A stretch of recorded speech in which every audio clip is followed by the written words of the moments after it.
ద్రౌపది వస్త్రాపహరణ సమయంలో పాండవులు ఆ దుశ్చర్యను చూస్తూ ఉండిపోయారు గాని ఏమీ చేయలేకపోయారు. అటువంటి పాండవులు ధర్మాత్ములు ఎలా అయ్యారు? సశరీరంగా ఎలా స్వర్గానికి వెళ్ళారు? అలా ఉన్నారు కనుకనే ధర్మాత్ములు అయ్యారు.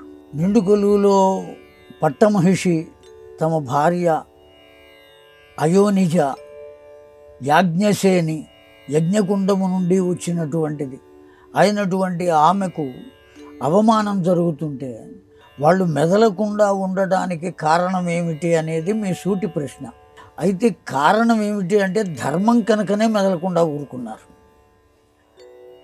ముందుగా తామందరూ ఓడిపోయారు, తమని తాము కూడా పందెంలో పెట్టుకున్నారు. ధర్మరాజు తనని తాను పందెంలో పెట్టుకున్నాడు.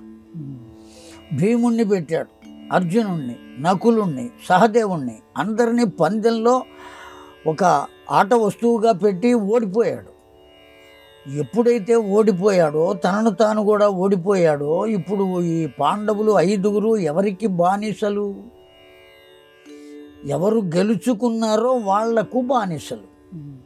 ఆ గెలుచుకున్నటువంటి వాళ్ళు ఏమి చెబితే ఆ పని చేయాలి తప్ప వాళ్ళంతటా వాళ్ళు స్వకీయంగా నిర్ణయించుకుని చేసేటువంటి అవకాశం లేదు వాళ్ళకు. అది ధర్మం కాదు.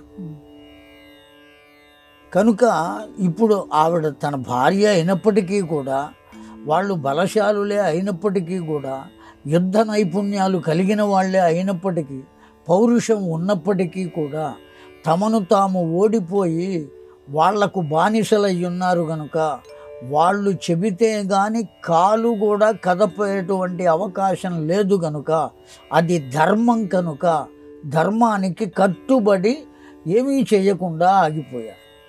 రెండవది, తనను తాను రక్షించుకోగలిగిన పాతివ్రత్యం ద్రౌపదీదేవికి ఉన్నది. ఆవిడ సామాన్యమైనటువంటిది కాదు, సామాన్యమైన స్త్రీ కాదు. అటువంటి స్థితిలో ఆ విషయం వీరికి అందరికీ తెలుసు కనుకనే అక్కడ ప్రమాదం జరగదు, సమయానికి ఆవిడ రక్షింపబడుతుంది అనేటువంటి పరిపూర్ణమైన విశ్వాసం ఈ పాండవుల 5గురికి ఉన్నది కనుకనే మెదలకుండా ఊరుకున్నారు. వాళ్ళు ఏమీ ప్రతిచర్య చేయకుండా ఉండడమే వాళ్ళ ధర్మం.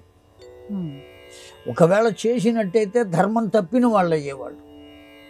ఎందుకంటే కౌరవులకు బానిసలు గనక వాళ్ళు ఏం చెబితే అది చేయాలి గనక.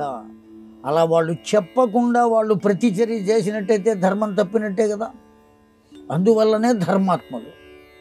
ధర్మాత్ములు కనుకనే సశరీరంతో స్వర్గానికి వెళ్ళడానికి సిద్ధపడ్డారు. అయితే ఈ ధర్మం విషయంలో కూడా కొద్దో గొప్ప సందేహం ఉన్నవాళ్లే భీమ, అర్జున, నకుల, సహదేవులు నలుగురు. ధర్మరాజుకు మాత్రం ఏ విధమైన సందేహం లేదు. అందువల్లనే సశరీరంతో స్వర్గానికి ధర్మరాజు ఒక్కడే వెళ్ళాడు.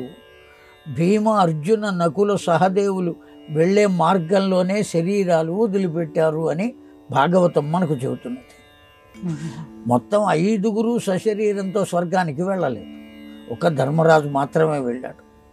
ఎక్కడా ధర్మాన్ని తప్పలేదు.